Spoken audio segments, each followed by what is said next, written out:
مصر کے اندر حضرت موسیٰ علیہ السلام نے ایک کبتی کو تھپڑ مار دیا تھا۔ قرآن مجید کے دامن میں یہ واقعہ موجود ہے۔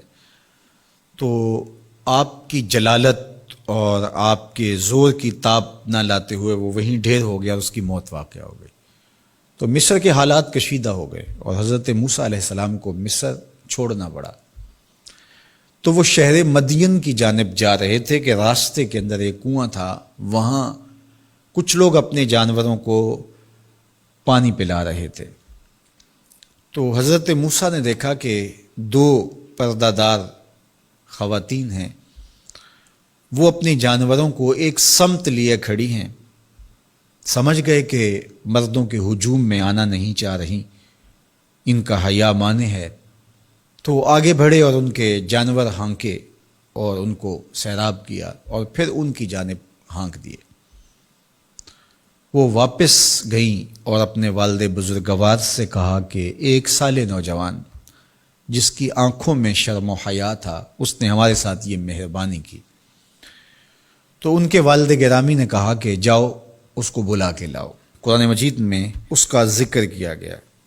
فجاءتہ احداہما تمشی علی استحیاء، ان میں سے ایک خاتون حیا میں سمٹی ہوئی حاضر ہوئی۔ اس نے کہا کہ ہمارے والد گرامی آپ کو بلاتے ہیں، آپ نے ہمارے ساتھ جو مہربانی کی ہے اس کا وہ اجر دینا چاہتے ہیں۔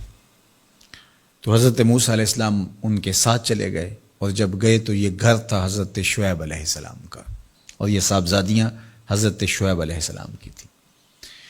تو اس خاتون کا شرم و حیا کے ماحول میں حضرت موسیٰ علیہ السلام کو یہ کہنا اور چل کے اس انداز سے آنا، قرآن نے اس کی حکایت بیان کی ہے۔ تو خدا کو پسند ہے کوئی خاتون حیا کے ماحول میں آئے تو اللہ اس کی آمد کو اور اس کے آنے کو قرآن کا عنوان بنا دیتا ہے، اور قرآن کی حکایت بنا دیتا ہے کہ جو خاتون حیا کے جوہر کی مالکہ ہو وہ اللہ کو کتنی اچھی لگتی ہے۔ اللہ اکبر۔ حضرت نبی اکرم صلی اللہ علیہ وآلہ وسلم کا فرمان حیا کے حوالے سے، الحیاء من الایمان، حیا ایمان سے ہے۔ تو جتنے بھی ایماندار لوگ ہیں وہ پھر حیا کے جوہر سے مزین ہوں گے، مالا مال ہوں گے۔ آپ دیکھ لیجئے سب سے بڑے ایماندار تو میرے اور آپ کے آقا مولا ہیں، اور حضور کمواری لڑکی سے زیادہ حیادار تھے۔ باقی حضور کے اصحاب دیکھ لیجئے، ان کا حیا، اور حضور کی ازواج مطہرات کا حیا دیکھیے۔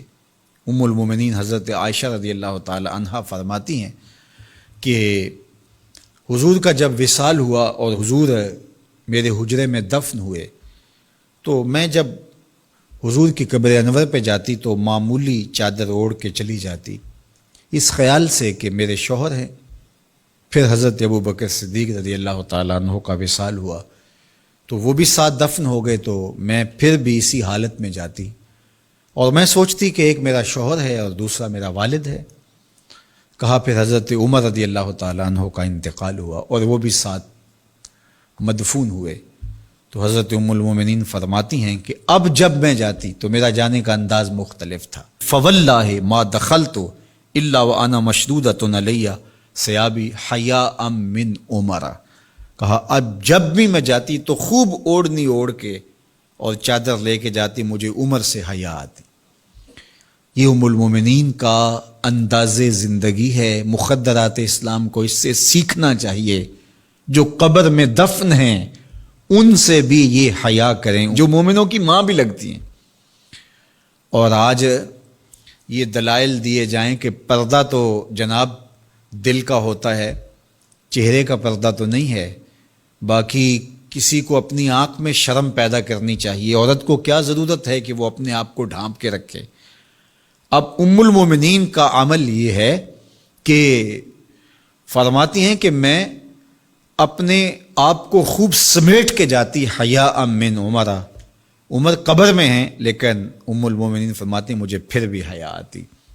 اور حضرت سیدہ طیبہ طاہرہ حضرت فاطمہ تو زہرا رضی اللہ تعالی عنہا نے کہا کہ عورت کے لیے بہترین پردہ یہ ہے کہ اس کو کوئی غیر مرد نہ دیکھے اور وہ غیر مرد کو نہ دیکھے۔ تو جب یہ ہمارا دین ہمیں سکھاتا ہے اور حیا کا یہ سبق دیتا ہے، بڑوں سے حیا کرنے کی تلقین کی گئی، اللہ سے حیا کرنے کی، اس کے رسول سے حیا کرنے کی تلقین کی گئی۔ صحابہ فرماتے ہیں بعض اوقات ہم کچھ پوچھنا چاہتے ہوتے تھے اور حضور کے حیا کی وجہ سے ہم ایک عرصہ تک وہ بات نہیں پوچھ پاتے تھے۔ آج دادا کے سامنے بچے جس طرح بات کرتے ہیں اور جس طرح بچوں سے حیا کا جوہر ختم ہو گیا ہے اور اس کو وہ تہذیب نو کا کرشمہ سمجھتے ہیں اور جدید دور کی کرامت سمجھتے ہیں، یہ دور جدید کی کرامت نہیں ہے، یہ جاہلیت ہے۔ بڑوں کا احترام اور بڑوں کی عزت یہ زندگی کا جمال ہے۔